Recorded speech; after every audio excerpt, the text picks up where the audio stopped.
नमस्कार दोस्तों, मैं हूं आपका होस्ट स्कैरी विकेड और आज हम एक ऐसी खौफनाक कहानी सुनने जा रहे हैं जिसे सुनते ही आपकी रूह कांप जाएगी। हिमाचल प्रदेश का कसौली अपनी खूबसूरती और शांति के लिए जाना जाता है, लेकिन इस शांति के पीछे एक खौफनाक कहानी छिपी है। कहते हैं एक जवान त्रिकाया जो पहले इंसान थी, गांव में जलकर मरी, लेकिन उसकी आत्मा अब भी हवाओं में बसी है और वो अपने खून की प्यास के लिए एक नया शिकार तलाशती रहती है। ये कहानी है एक ट्रक ड्राइवर की जो इस खौफनाक रात्रि का शिकार बनता है। क्या वो त्रिकाया के जाल से बच पाएगा या उसकी आत्मा भी अब इस खौफनाक खेल का हिस्सा बन जाएगी? जानिए हिमाचल के कसौली में घूमती खून की प्यासी त्रिकाया की ये डरावनी और दिल दहला देने वाली कहानी।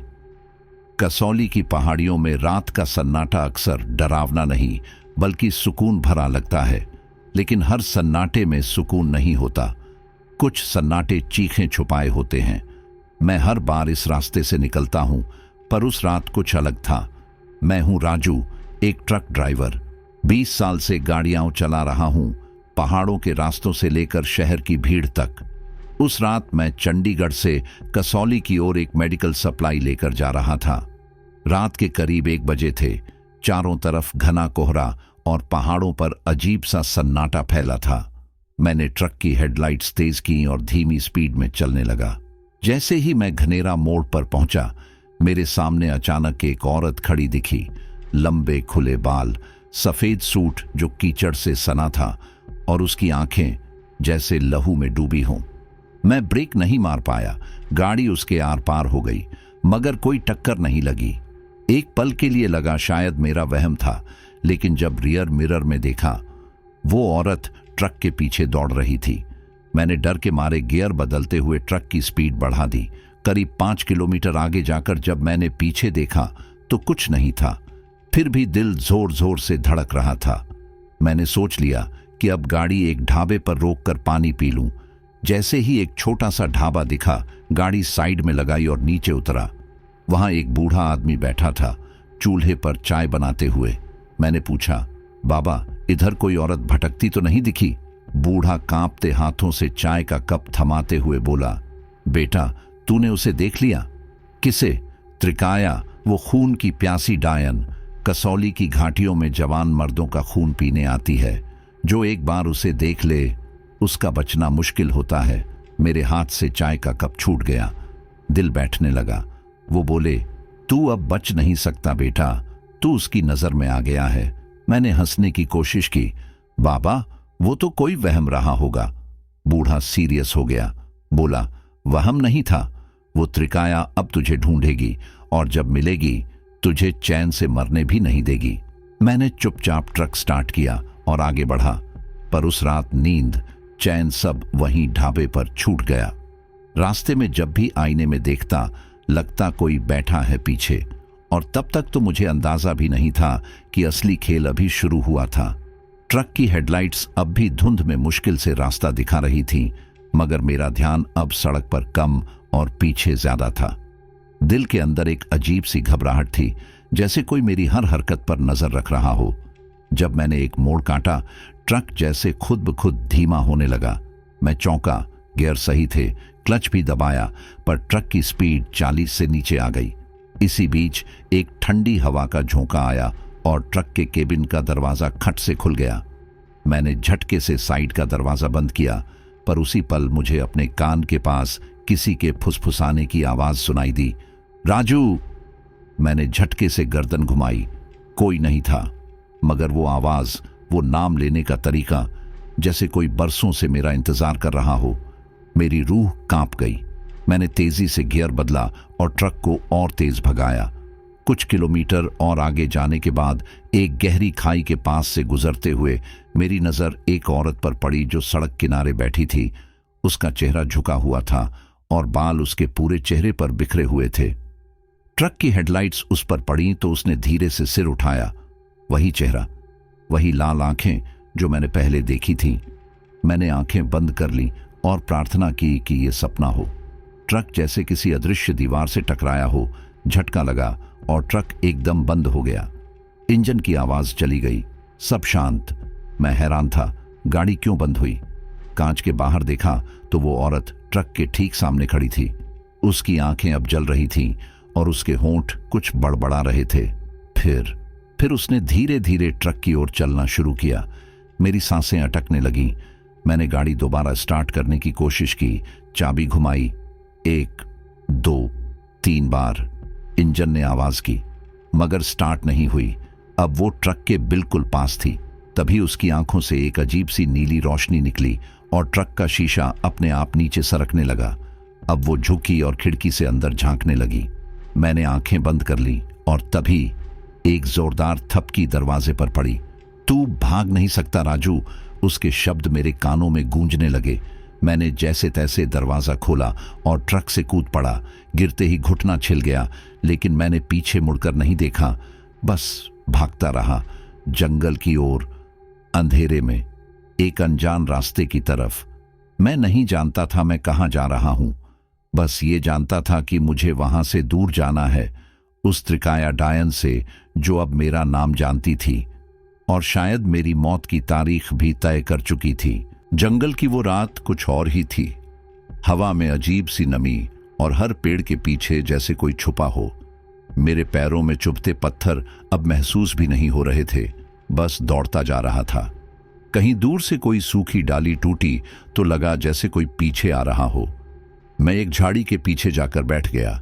सांसें तेज थीं और दिल जैसे सीने से बाहर निकलने को बेताब। तभी मुझे अपने ठीक सामने कुछ चमकती हुई आंखें दिखीं। मैं जड़ हो गया। धीरे धीरे उन आंखों के पीछे की परछाई स्पष्ट होने लगी। एक बूढ़ी औरत, झुकी कमर, पर उसकी आंखों में भी वही नीली चमक थी। तू भी अब उसे देख चुका है, उसने बुदबुदाया। मैं डरते हुए बोला, कौन है वो? त्रिकाया कौन है? उसने मेरे हाथ को छूते हुए कहा, त्रिकाया कोई एक नहीं, 3 आत्माओं का मेल है। 3 औरतें जिनका बलात्कार कर उन्हें जिंदा जला दिया गया था इस कसौली के जंगलों में। उनकी रूहें कभी अलग नहीं हो पाईं और आज भी जवान मर्दों का खून पीकर वो अपनी पीड़ा मिटाती हैं। मैं कांपते हुए बोला, मैंने उसका क्या बिगाड़ा है?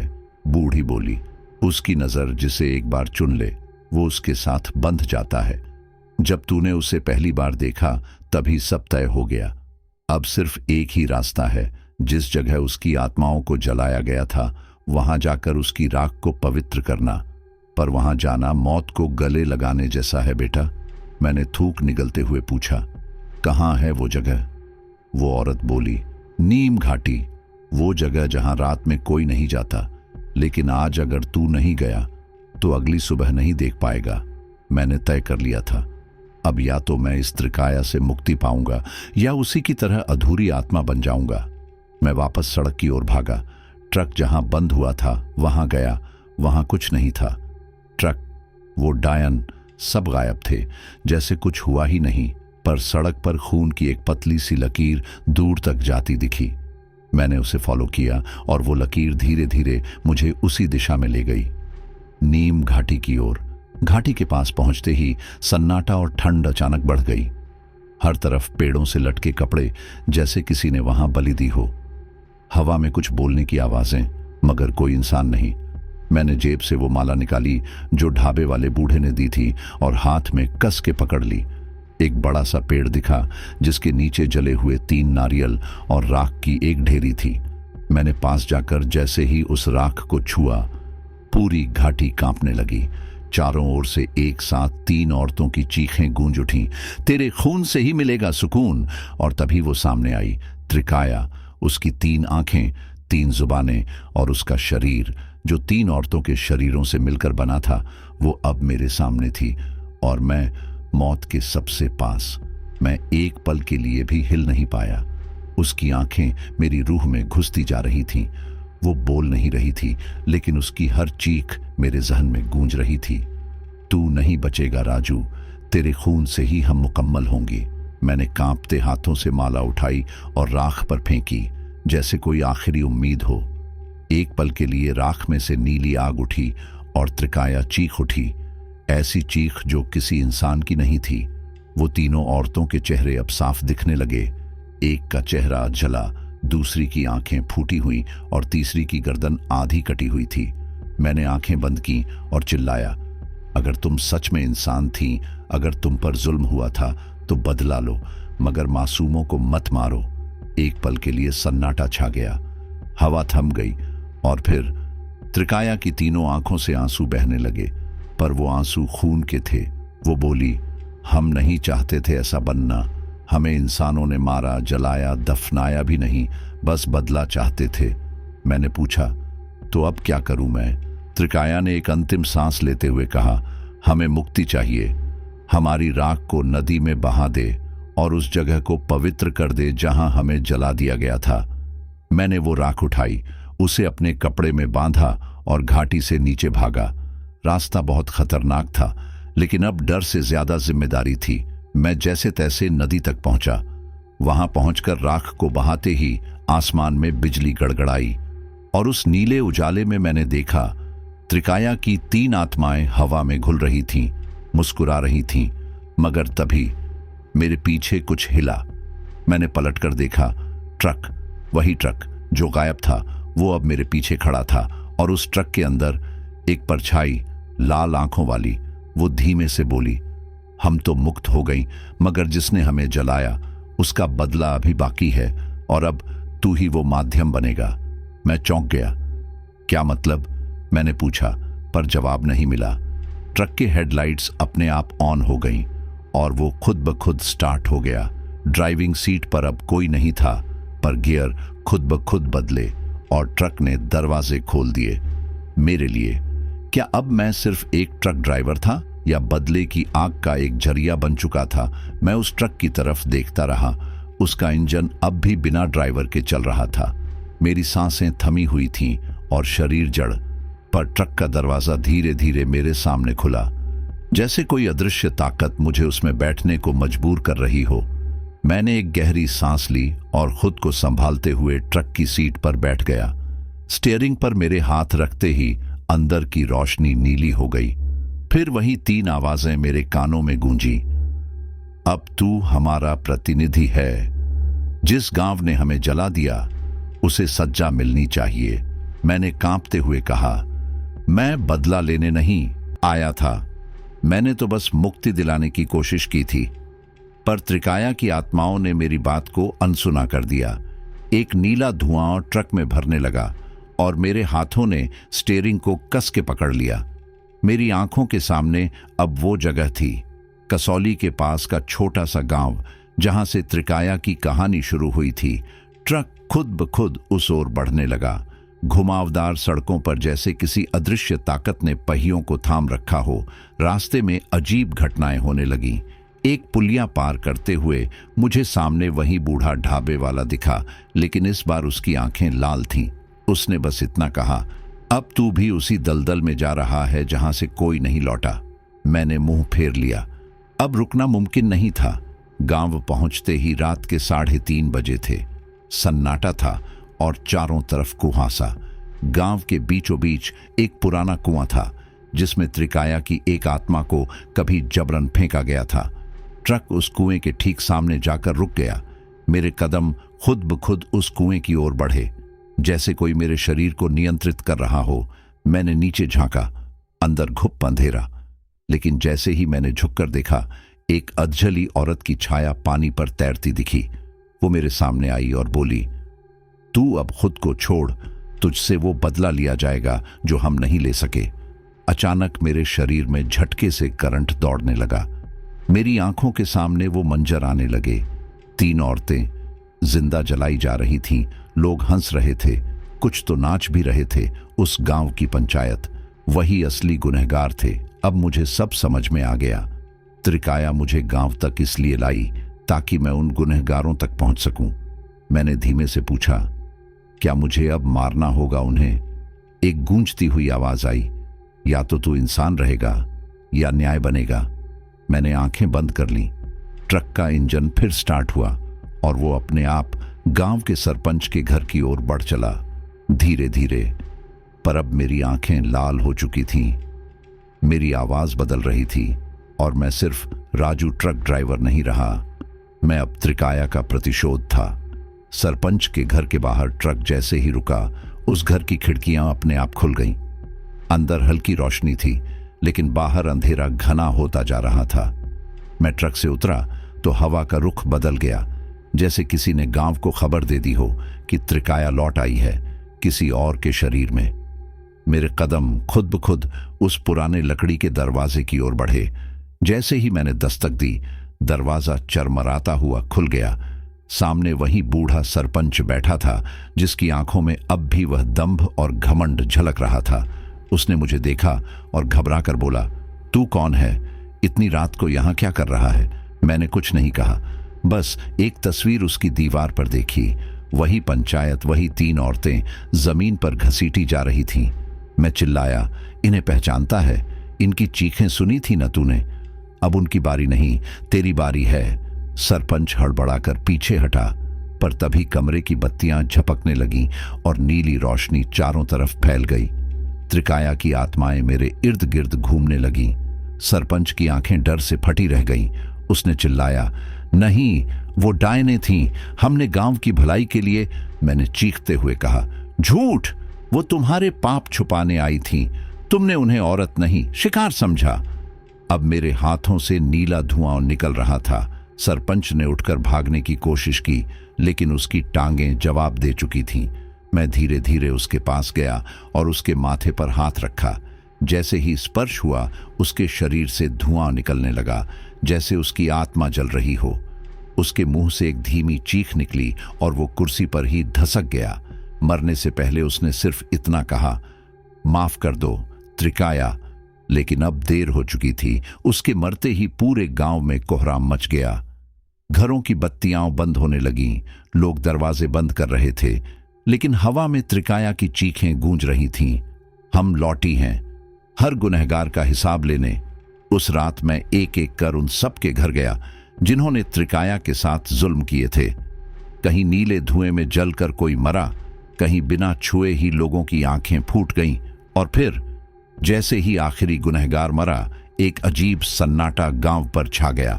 आसमान में चांद का रंग नीला हो गया और त्रिकाया की आत्माएं मेरे सामने प्रकट हुईं।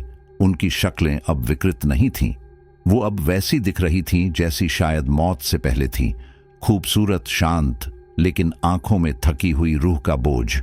उन्होंने मेरी ओर देखा और कहा, राजू, तूने हमें इंसाफ दिलाया, अब हम मुक्त हैं। लेकिन तू? मैंने धीरे से पूछा। मैं क्या?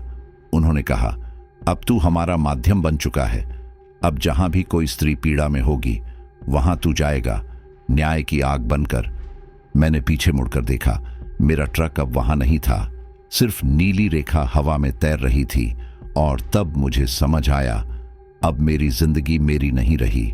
मैं अब इंसान नहीं रहा। मैं त्रिकाया का न्याय बन चुका था, और वो नीला ट्रक अब उन रास्तों पर भटकता रहेगा जहां किसी औरत की चीखें रात के अंधेरे में दबी हों। मैंने गांव की आखिरी गली की ओर देखा, जहां कभी त्रिकाया का घर था। अब वहां सिर्फ राख और बिखरे हुए ईंटों का ढेर था। लेकिन जैसे ही मैं उस जगह पहुंचा, जमीन अपने आप कांपने लगी। 3 लौएं अचानक उस राख से उठीं। त्रिकाया की आत्माओं का अंतिम रूप। वो मेरे सामने आई और एक स्वर में बोली, अब समय है कि तू भी चुना जाए, पूरी तरह से। मैंने कांपते हुए पूछा, क्या इसका मतलब यह है कि मैं मर जाऊंगा? वो बोली, नहीं, पर अब तेरी आत्मा इंसानों के बीच नहीं रहेगी। तुझे अब सिर्फ वही दिखेगा जो हमें दिखता है, पीड़ा, अन्याय, धोखा और चीखें। मैं चुप रहा। मुझे मालूम था मैं कभी सामान्य नहीं रह पाऊंगा। तभी मेरी नजर पहाड़ी के ऊपर एक छोटी सी झोपड़ी पर गई, जहां से हल्की सी रोशनी आ रही थी। वो झोपड़ी उस औरत की थी जो त्रिकाया की आखिरी वारिस मानी जाती थी। एक बूढ़ी औरत जो पगली कहलाती थी, लेकिन असल में वही त्रिकाया की पुकार सुनती थी। मैं उसके पास गया। दरवाजा खुद ब खुद खुल गया। अंदर एक अगरबत्ती जल रही थी और उसकी आंखें बंद थीं। मुझे देखते ही उसने आंखें खोली और बोली, तू आ गया। मैंने तेरा इंतजार किया था।